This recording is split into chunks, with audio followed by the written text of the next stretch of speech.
One of the many criticisms of Donald Trump centers on his pledge to deport to forcibly relocate all 11 million undocumented immigrants in the US in his first 2 years in office. But remember, this is how he defended that odious policy in the second presidential debate. Nobody knows about it, nobody talks about it, but under Obama, millions of people have been moved out of this country. They've been deported. Now, annoyingly, he's got a point, kind of.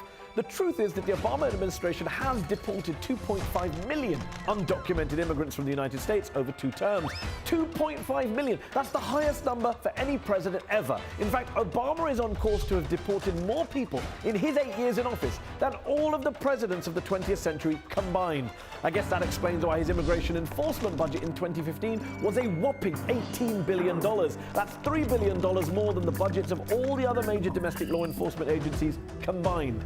Now, the Obama administration says the vast majority of the people it deports are people with criminal records, felons, threats to national security, which sounds reasonable, except that a study in 2014 found that 2/3 of deportation cases involved people who had committed minor infractions, including traffic violations, or had no criminal record at all.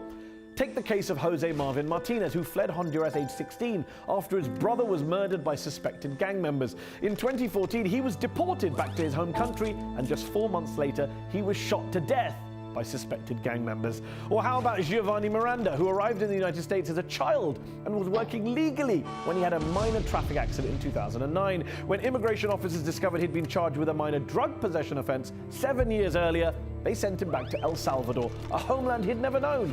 3 years after his return, he was murdered by a gang in front of his wife and newborn child. These are just 2 out of tens of thousands of real-life stories, real-world tragedies that many say will forever taint Obama's record on human rights and especially on immigration. So complain as much as you like about Trump's grotesque deportation plans, but the fact is that he's inheriting the most sophisticated and well-funded human expulsion machine in the history of the country from his Democratic predecessor. And shed as many tears as you like for outgoing President Barack Obama, but never forget that until Donald Trump came along, he was the deporter-in-chief.